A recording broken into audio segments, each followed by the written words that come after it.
This was my first time actually using the Theodolite app, so I spent most of the time taxiing on the runway, just tinkering around with it to see how exactly it worked.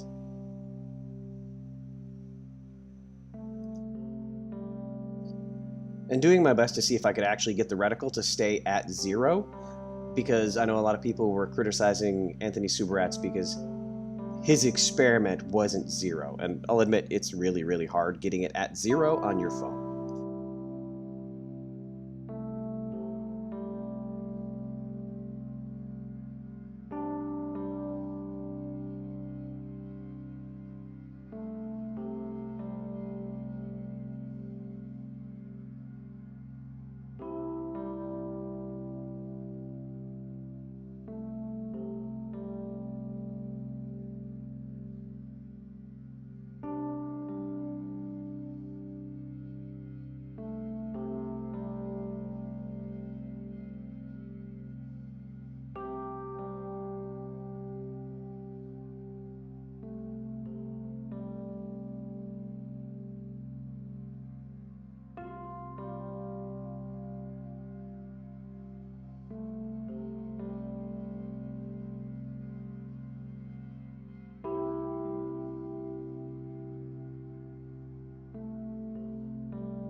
Now, what you'll notice here as soon as we get to takeoff is that the phone does go a little bit crazy because its internal mechanics don't know the difference between its motion and the motion of the reference frame it's in, which for this purpose is the reference frame we're in is the plane.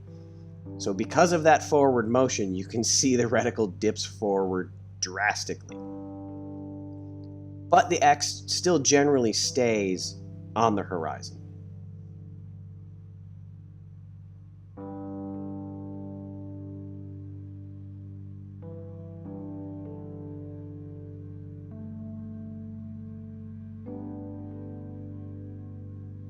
I was doing my best to try and keep it centered, but it was really tricky with the bumpy plane and the drastic pitch on the reticle itself.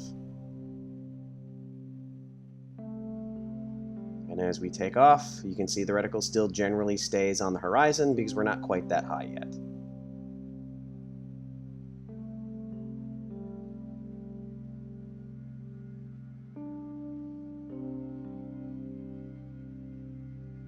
But now you can see that it actually does start to go above.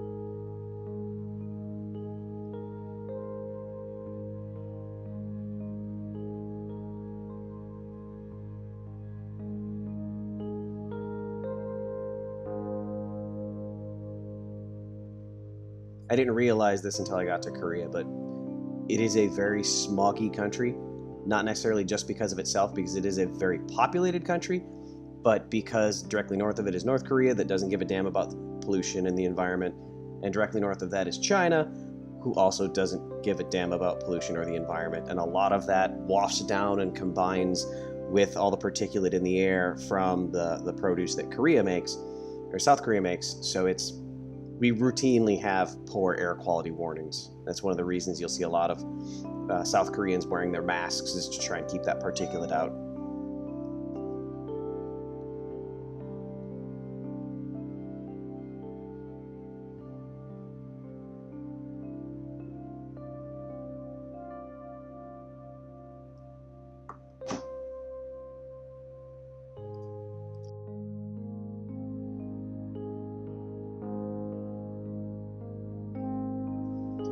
Now, as the plane rolled back and forth, this drastically screwed with the results on the Theodolite as well.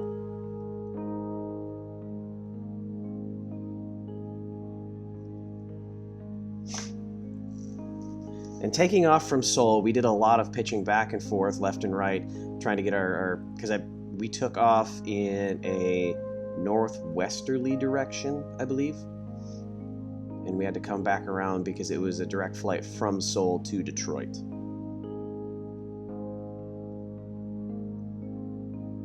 And if I was paying attention, I'm pretty sure at some point you could probably see North Korea in these videos too. The Theodolite has a zoom function, you can see that, so that wasn't a cut in the video. That was just me pushing the magnification button. See, I just went to 4. And again, we're rolling back and forth, left and right, so these results are not reliable because of the proper motion of the plane.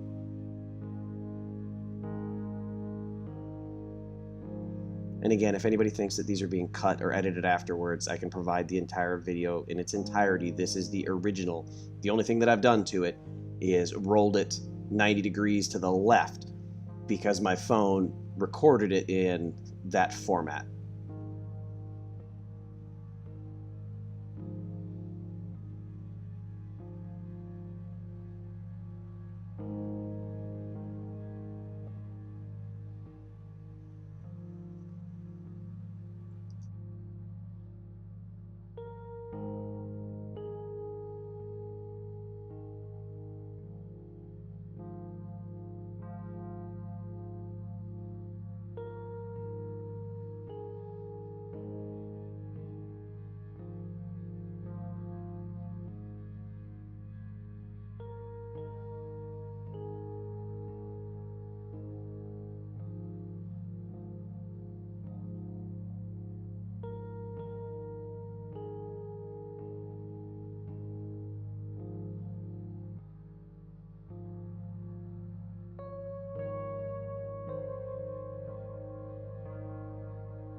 And this is the early morning footage. This is probably about 5-6 hours into the 12-hour flight. We actually went into nighttime, and this is the sun rising.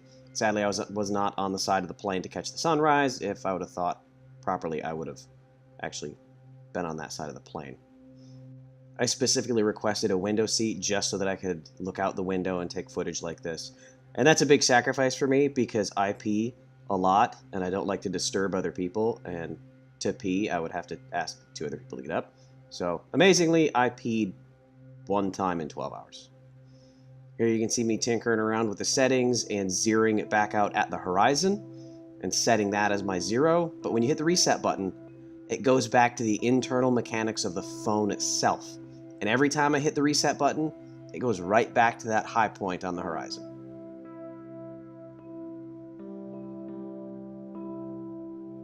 Now here in Detroit, getting ready to take off. See, I'm on the horizon, but to me it looked a little bit low. Again, I don't know if that is because of the elevation we're at or what.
But here my horizon's back kind of right on the horizon, my 0, so I'm not quite sure. That might have just been an anomaly back there.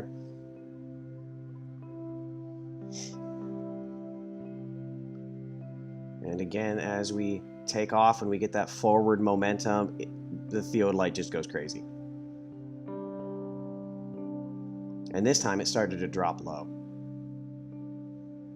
If anybody has an explanation for why it does this, not the forward motion, I can kind of understand that, but for why, if at elevation, it doesn't meet the visible horizon. I know there's a lot of other variables are in there, is the landscape in front of you above or below you? That's why anywhere other than ocean clearly is not the appropriate place to be making measurements like this unless you're extremely high in the air, when clearly the horizon does not meet your eyes.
My window is extremely scratched up, so my phone had a hard time actually focusing, so that's why I had to go back here to the wing. And at this point, we're fairly level in flight. We are not rolling, so it's a good example of at about 5,000 feet where the reticle is. And you can see me rolling again.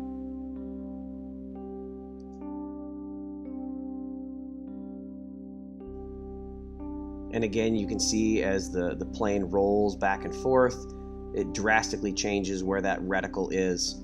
So none of these can be taken as accurate until the plane levels out and stops rolling.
As level flight starts to take hold, you can see 10,000 feet plus.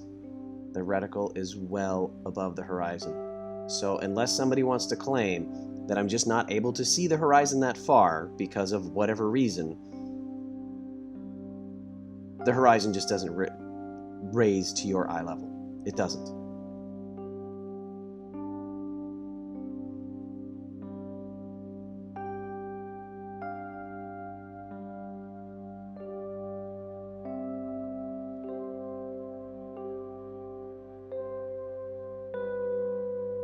And there a minute ago, you probably would have said, oh, your reticle's on the horizon.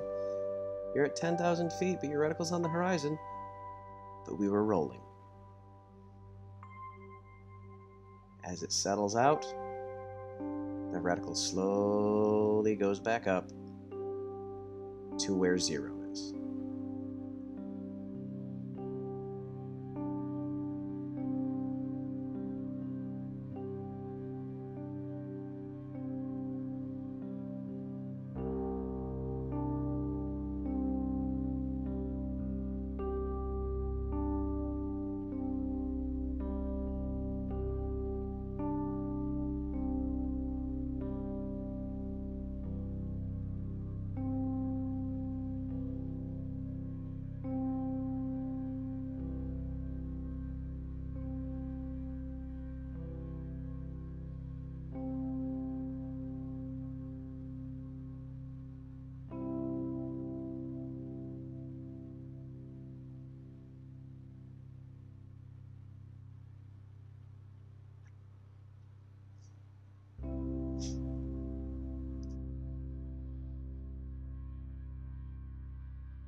Thank you for anyone who's made it this far. You're awesome. I love you. You're amazing.